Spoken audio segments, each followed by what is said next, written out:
नमस्कार, म पण्डित ज्योतिष सबैजना आज फेरि यस पुरुषोत्तम महात्म्यको 29औं अध्याय लिएर उपस्थित भइसकेका छौँ। अब हामी महिनाको अन्तिममा पुगेका छौँ। अब यस 29औं अध्यायमा जब कदरले ब्राह्मणको मृत्यु भयो, बाँदर योनिको समाप्त भयो, तब पुष्पक विमानमा चढेर गोलोक लैजाँदा विभिन्न प्रश्नहरू उब्जिए। मेरा पापहरू कसरी नासिएर म गोलोक जाँदैछु भनेर प्रश्नहरू उब्जिँदा पुण्यशील र सुशीलले भने, हे विभो, हे प्रभु, अब गोलोक चल्नुहोस्, किन यहाँ ढिला गर्नुहुन्छ? तपाईँले विशेष प्रकारको सर्वोच्च स्थान पुरुषोत्तम भगवानको सामिप्य पाउनुभएको छ। तब कादर्य ब्राह्मणले भन्दा भयो, मेरा अनेक प्रकारले भोग्नुपर्ने धेरै नै दुष्कर्महरू छन्, परन्तु केले गर्दा यमराजले ठेकेका पाप भोगको पटक पुरा नहुँदै कुन पुण्यले पहिले नै मेरा ती पापहरूबाट उद्धार भयो, जेले गर्दा मैले गोलोक जान पाएँ? जति झरी पर्दा वर्षाका धारा छन्, पृथ्वीमा जति झारपात छन्, पृथ्वीमा धुलाका कण जति छन्, आकाशमा जति ताराहरू छन्, त्यति नै मेरा पापहरू पनि छन्। तथापि मैले यो मनै हरण गर्ने सुन्दर दिव्य शरीर कसरी प्राप्त गरेँ? हे हरिका प्रिय भक्त हो, यसको अति ठुलो कारण मलाई बताइदिई बक्सिनुहोस्। तब श्री नारायणले भन्नुभयो, उसको यस्तो कुरो सुनेर हरिका दूतहरूले भन्दा भए, अहो आश्चर्य छ हे देव, तपाईँले यस पदको प्राप्तिको कारणको त्यो ठुलो साधनलाई कसरी जान्दै जान्नु भएन? हे प्रभु, विष्णुको अत्यन्त प्रिय अनि ठुलो पुण्य दिने पुरुषोत्तम भन्ने नामले प्रसिद्ध सबै उत्तम भन्दा पनि उत्तम महिनालाई तपाईँ के कारणले जान्नुहुन्न? त्यस्तो त्यो पुरुषोत्तम महिनामा हे महाराज, तपाईँलाई देवताहरूले पनि गर्न नसकिने जुन कठोर तपस्या जङ्गलमा बाँदर शरीरले नजानिकनै गर्नुभयो, जसमा मुख रोगको कारणले नजान्दा नजान्दै पनि अनाहार व्रत अर्थात् उपवास व्रत हुन गयो, अनि तपाईँले त्यहाँ बाँदरले चञ्चलताले रुखमा भेट्नहरूबाट फलहरू तोडेर पनि टिपेर पृथ्वीमा फ्याँक्नुभयो। ती फलहरूले अरू जनहरू तृप्त भए, शरीरभरि ज्यादै नै दुःख पीडा भएकोले पानी पनि पिउनु भएन। यस्ता प्रकारले अज्ञानवश थाहै नपाइकन पुरुषोत्तम महिनामा तपाईँबाट कठिन तपस्या हुन गयो। हे अनद निष्पाप, फलहरू झर्नाले परोपकार हुन गयो। वनमा घुम्दै गर्दा भयङ्कर जाडो बतास घाम सहनु पर्यो। श्रेष्ठ अत्यन्त रमणीय ठुलो तीर्थमा 5 दिनसम्म डुबुल्की मार्नुभयो, नुहाउनु भयो। त्यसै कारणले तपाईँलाई पुरुषोत्तम महिनामा स्नानबाट प्राप्त हुने पुण्य प्राप्त भयो। यस्ता प्रकारले रोगी तपाईँको नजानिकन नै अत्यन्त उत्तम तपस्या हुन गयो, त्यही सब सफल भयो र अहिले तपाईँले यो सुख अनुभव गरिरहनु भएको छ। जब नजानिकन नै गरिएको पुरुषोत्तम महिनाको सेवाले तपाईँलाई यस्ता प्रकारको पुण्य मिल्यो भने यस पुरुषोत्तम महिनामा पुरुषोत्तमको उत्तम महिमालाई जानेर श्रद्धा भक्तिका साथ विधिपूर्वक सेवा कर्म गर्नुको त के कुरा गर्नु छ र? तपाईँले जुन यानि कल्याणकारी साधना गर्नुभयो, त्यस्तो साधना गर्न को सामर्थ्य होला? जुन पुरुषोत्तम महिनामा एउटै पनि उपवास गर्यो भने त्यस पुण्यले त्यो जन पापका थुप्राहरूबाट मुक्त हुन्छ। यसका शरीर पुरुषोत्तमलाई प्यारो लाग्ने अरू कुनै कार्य हुँदैन। जो जनहरू पुरुषोत्तम महिनामा त्यो उपवास गर्दछन् ती जनहरू धन्य हुन् र तिनै जनहरू कृतकृत्य हुन्छन्। 7 द्वीपमध्ये भारतवर्षमा मनुष्य जन्म पाउनु अति दुर्लभ छ। त्यस प्रकारको जन्म पाएर जो जन पुरुषोत्तम महिनाको सेवा गर्दछ ती जनहरू धेरै भाग्यमानी हुन्छन्, पुण्यात्मा हुन्छन् र तिनैको जन्म सफल हो। जसको पुरुषोत्तम महिना स्नान, दान, जप, पूजा आदिले बित्दछ। पुरुषोत्तम महिनामा गरिएको दानहरू, श्राद्धादि पितृकार्यहरू र अनेक प्रकार तपस्याहरू ती सबै नै अरू महिनामा गरिएको भन्दा करोडौँ गुणा बेसी फल दिनेवाला हुन्छन्। जुन मनुष्य जुन जन छ पुरुषोत्तम महिना आएको बेलामा स्नान, दान आदि पुण्य कार्यले रहित रहन्छ, अर्थात् त्यस्ता पुण्य कार्य गर्दैन, त्यस्तो त्यो नास्तिक पापी ढोङ्गी दुष्टलाई धिक्कार छ। तब श्रीनारायणले भन्नुहुन्छ, पुण्यशील र सुशीलले वर्णन गरिएको उसको आफ्नो नदेखिएको नजानिएको त्यो कुरा सुनेर अत्यन्त प्रसन्न भयो र तीर्थका देवताहरूलाई नमस्कार गरेर त्यसपछि कालन्जर पर्वतलाई पनि नमस्कार गरी अनि वन देवताहरूलाई र त्यहाँका झाडी लहरा रुखहरूलाई नमस्कार गर्यो। त्यसपछि नम्रतापूर्वक हात जोडेर विमानलाई 3 पटक दायाँ प्रदक्षिणा गरी मेघ जस्तो श्याम वर्ण भएको तथा चम्किलो पिताम्बर पहिरिनु भएको त्यो कदर्य तथा विमानमा चढ्यौ। विमानमा चढिसकेपछि सम्पूर्ण देवताहरूले हेर्दा हेर्दै गन्धर्व आदिहरूले स्तुति गरिदो छँदो उसलाई किन्नरहरूले बारम्बार बाजा बजाइरहेको बेलामा प्रसन्नताले फुलेको इन्द्र आदि गरिएका देवताहरूले आकाशबाट बिस्तार बिस्तार फुल वर्षाउँदै आदरपूर्वक उसको पूजा गर्नुभयो। त्यसपछि ऊ आनन्दले मस्त हुँदै योगीहरूले पनि पाउन दुर्लभ हुने त्यस्तो गोप गोपी र गाईहरूले सेवा गरिएको र रासका मण्डलीहरूले शोभिएको गोलोकमा जाँदो भयो, जुन बुढो हुनु र मर्नु नपर्ने लोकमा गएर प्राणीहरू निर्भय रही कुनै शोक फित्री गर्दैनन्। पुरुषोत्तम महिनामा हुन गएको पुरुषोत्तम भगवानको सेवामा लाग्नाले अथवा सेवाका प्रभावले न्वारने नाम चित्र शर्मा भएको यो कादर्य पनि त्यही लोकमा गयो। नजानिकन नै गरिएको पनि पुरुषोत्तम महिनाको व्रतका प्रभावले बानरे शरीरलाई त्यागेर गोलोकमा पुगी मुरली हातमा लिएका 2 हात भएका पुरुषोत्तम भगवानलाई देखेर अत्यन्तै दङ्गदास भयो। फेरि नारायणले भन्नुभयो, यो आश्चर्य देखेर समस्त देवताहरू छक्क परेर पुरुषोत्तमको प्रशंसा गर्दै सब आफ्ना स्थानमा जाँदा भए। तब श्री नारदले भन्नुभयो, हे तपोधन तपस्या नै धन भएका प्रभु, पुरुषोत्तम महिनामा महिनाभरिकै दिनको पहिलो भागमा अर्थात् पूर्वाह्नमा गर्नुपर्ने दिनहुको कार्य त तपाईँले पहिले 20औं अध्यायमा बताउनुभयो। ती दिनका बाँकी अरू भागमा गर्नुपर्ने कार्य कसरी गरिन्छ नि?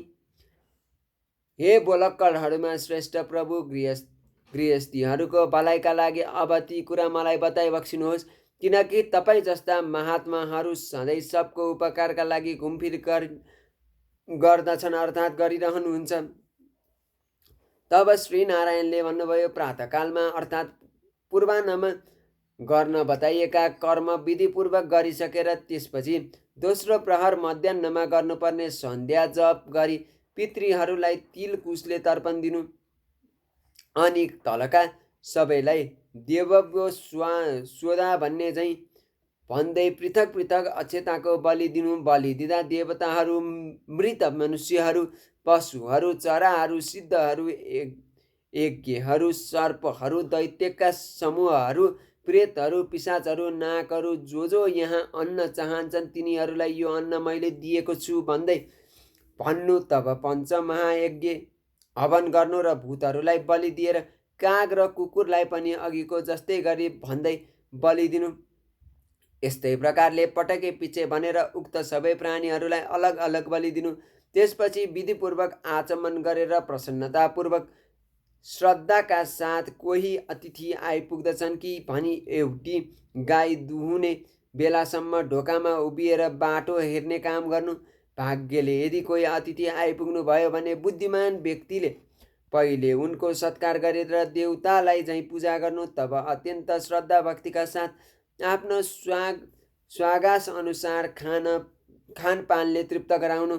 कोही भिखारी आइपुगे भने ती भिक्षुलाई भिक्षा दिनु र कोही ब्रह्मचारी आइपुगे भने आफूहरूलाई पकाइराखेको अन्नबाट र आफै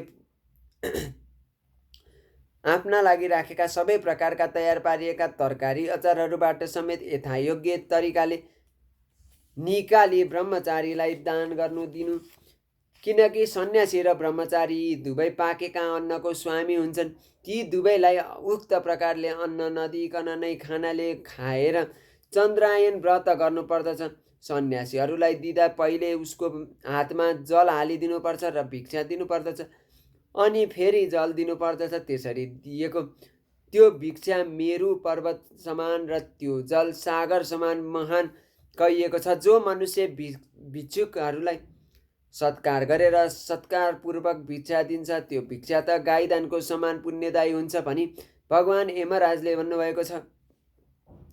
त्यसपछि पूर्वमुख भई चुपचाप बसेर भोजन गर्नु। भोजन गर्दा चाक्लो शुद्ध थालमा पस्की अन्नलाई नदोस्याई प्रशंसा गर्दै खानु पर्दछ। एउटा मात्रै लुगा लगाएर नखानु। खाँदा आफ्नै भाँडा थालमा आफ्नै आसनमा चढी यानि चित्तको प्रसन्न मनको भएर खानु।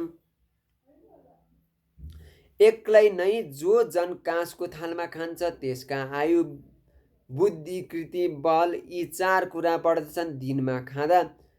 सत्य तोत्रे त परिश्रियामी राति खाँदा ऋतु वा सत्य परिश्रियामी मन्त्रले हत्केलामा जल लिएर भोजनमाथि छर्की घिउ लिएर दाल तरकारी अचार चटनी आदिले युक्त भएको भोजन खानु पर्दछ। पहिले भोजनबाट केही भाग लिएर यस्तो भन्दै पहिले भूपतये नमः अनि भुवनपतये नमः त्यसपछि भूतानापतये नमः र धर्माय नमः भनी बलि दिएर तब चित्रगुप्ताय नमः भूतेभ्यो नमः पनि भन्दै बलि दिनु अनि फेरि भोजनबाट केही अन्न लिएर जहाँ कहीँ रहेका ती भोग प्यासाले आत्मा व्याकुल भएका मृत प्राणीहरूको तृप्तिका लागि सुखपूर्वक यो अन्न अक्षय होस् भनी बलि दिनु। त्यसपछि अन्नबाट केही भाग निकाली ओम प्राणाय स्वाहा, ओम उपानाय स्वाहा, त्यसपछि ओम व्यानाय स्वाहा अनि ओम उदानाय स्वाहा र ओम समानाय स्वाहा भन्दै पञ्चगाँस खानु। पञ्चगाँस खाँदा पहिले प्रणव ओम उच्चारण गरेर प्राणादिको चतुर्यान यन्त्र नाम लिँदै अन्तमा स्वाहा भन्दै घिउमा चोबेको अन्न जिब्रोले नचपाइकन 5 पल्ट खानु। त्यसपछि तन्मय भएर पहिले मिठो पदार्थ खानु, त्यसै गरी बिचमा नुनिलो र अमिलो वस्तु खानु, त्यसपछि पिरो र तितो चिज खानु। कुनै पनि पुरुषले खाँदा पहिले गिलो वस्तु खानु अनि बिचमा सारो वस्तु खानु र आखिरमा फेरि पनियालो चिज पिउनु त त्यस्तो व्यक्ति बल र आरोग्य रहित हुन्छन्, निर्बल र रोगी हुँदैनन्। मुनिले 8 घाँस मात्र खानु भनिएको छ। जङ्गलवासी वनप्रस्थले 16 घाँस मात्र खानु भन्ने कहिएको छ। गृहस्थीहरूका लागि 32 घाँस मात्र खाने विधान छ र ब्रह्मचारीहरूका लागि जति घाँस खान मन लाग्छ उति मनग्गे घाँस खान बताइएको छ। विद्वान व्यक्तिले कहिले पनि शास्त्र विरुद्ध भक्ष्य भोज्य वस्तुहरू नखानु। सुक्खा तथा बासी खानेकुराहरूलाई विद्वानहरूले अभोग्य खान नहुने वस्तु भनी बताउनु भएको छ। खाँदाखेरि घिउ र खिर बाहेकका अरू सबै खाना चाटीचुटी नखानु, अलिअलि बाँकी राखेर खानु। खाइसकेपछि त्यो बाँकी राखिएको खानाबाट केही अलिकति औँलाका टुप्पामा राखेर त्यसै अन्जुलीमा जल भरेर त्यस जलबाट आधा पिएर अन्जुलीको त्यो आधा बचेको जललाई औँलाका टुप्पामा राखेर त्यसै अन्जुलीमा जल भरेर त्यस जलबाट आधा पिएर अन्जुलीको त्यो आधा बचेको जललाई औँलाको टुप्पामा राखेर शेष खाना सहित भुइँमा गिराइदिएर अनि थालमा रहेको शेषलाई सोहोर सहार पारी केही जल पनि हाली अघि गिराइदिएकै ठाउँमा बुद्धिमान त्यो तलको मन्त्र पढ्दै छरछार पारिदियोस्। त्यसो गरेन भने त्यो बाहुन भारी पापको भागी हुन्छ र प्रायश्चित गरेर मात्रै शुद्ध हुन्छ।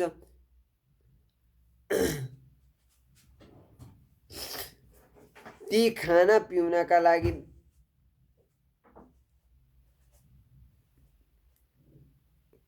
पिपले भरिएको पिपको विशाल दह भएको त्यो रोख नरकमा पदम अबुर्द वर्षौंदेखि रहिआएका ती खानपानमा चाहनेहरूका लागि मैले दिएको यो पुरा सहितको जल अक्षय ननासिने भएर प्राप्त होस्। यस मन्त्रले त्यो लिएको पुराका साथ रहेको जललाई औसानी हालेकै ठाउँमा छरिदिएर त्यसपछि पिउने पानी मुखमा भरी कुल्ला गरी ननिलिदिएर दाँततिर अड्केको खानालाई सफा गर्नु अनि यथेच्छ पानी पिई त्यो भाँडोलाई गिलै हातले कहीँ पर सारिदिएर त्यसपछि त्यहाँबाट जुरुक्क उठेर बाहिर आई टुक्रुक्क बसी सावधानीपूर्वक हातमा माटो लगाएर शुद्ध जलले हात मुख सफा गर्नु। सफा पार्दा 16 पल्ट कुल्ला गरी शुद्ध भई आरामसँग बस्दै तलका ती 2 मन्त्र पढ्दै नै दाहिने हातले पेटमा दायाँ फेरि सुमसुमाओस्। अगस्त्य, कुम्भकर्ण, शनि, बडबानल र 5औं भीमलाई त्यो खाएको पचाउनको लागि स्मरण गर्नु। त्यस्तै जसले आतापीलाई मारिदिए र बातापीलाई पनि मारिदिए, अनि जसले समुद्रलाई नै सुकाइदिए, अनि अगस्त्य मुनि मेरा उपर प्रसन्न हुनुहोस्। त्यसपछि प्रसन्नतापूर्वक श्री कृष्ण भगवानको स्मरण गर्नु र फेरि पनि आचमन गर्नु। त्यसपछि लगाइएको पान खानु।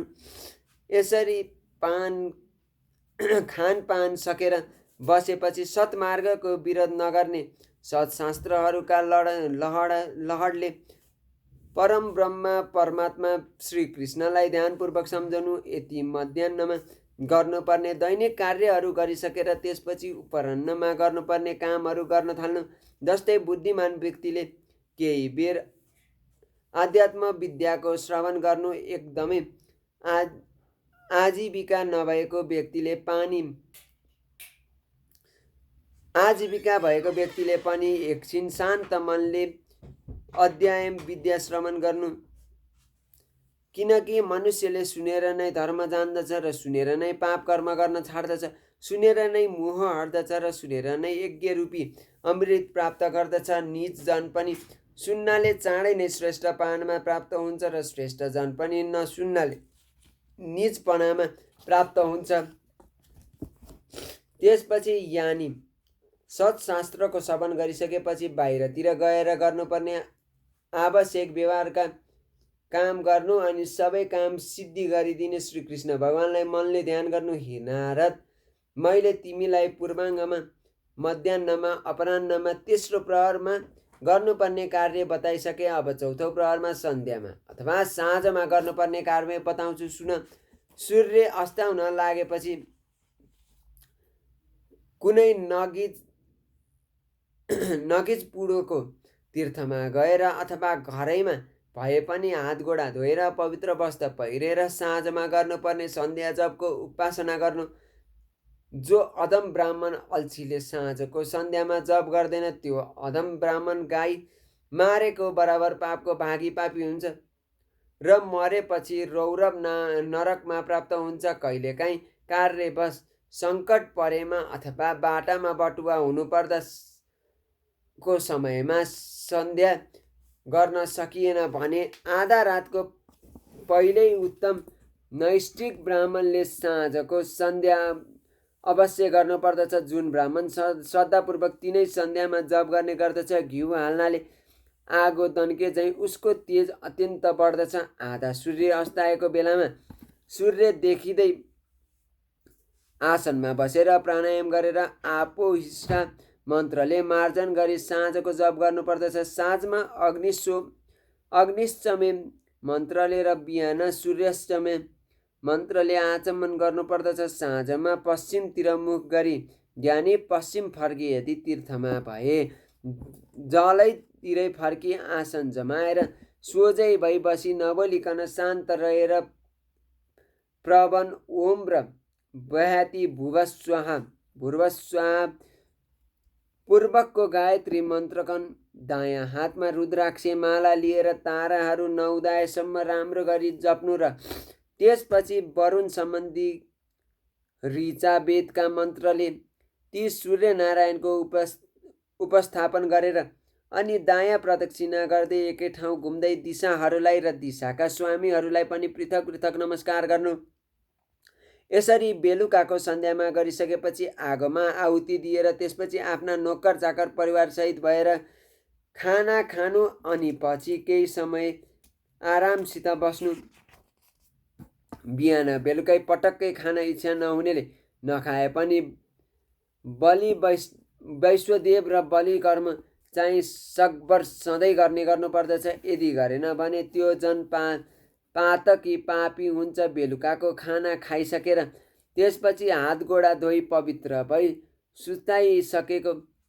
सुस्ताइसकेको गृहस्थी जन तब तकियाले सहित भएको कोमल बिछ्यौना मा सुत्न जानु, आफ्नो घरमा सुत्दा पूर्वैतिर सिरान पारेर सुत्नु, ससुरालीमा दक्षिणतिर सिरान गरेर तथा परदेशमा पश्चिमतिर सिरान गरेर सुत्नु, कहिले पनि कहीँ पनि उत्तरतिर सिरान गरेर सुत्नु हुँदैन। सुत्दा ढल्केपछि पहिले रात्रि सुक्त जप्नु अनि सुख साई देवताहरूलाई सम्झी तब अविनाशी विष्णु भगवानलाई नमस्कार गरेर रातभरि नै मस्तसँग सुत्नु। सुखसाई भनेका अगस्त्य, माधव अनि महाबली, मुचुकन्द, कपिल, अगस्तिक मुनि, यिनै 5 सुखसाई मुनि हुन्।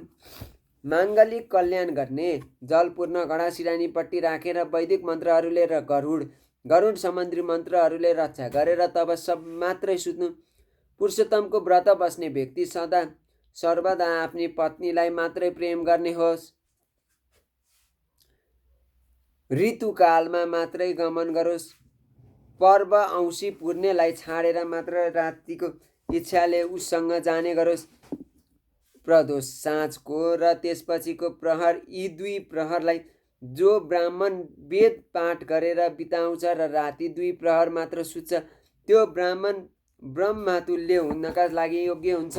हे नारद, यी सबै दिनदिनै गर्नुपर्ने कार्यहरूको समूहलाई बाँकी नराखिकन मैले बताएँ। गृहस्थीहरूले राम्रा प्रकारले यो सब गर्नुपर्ने, यही नै गृहस्थी आश्रमको लक्षण हो।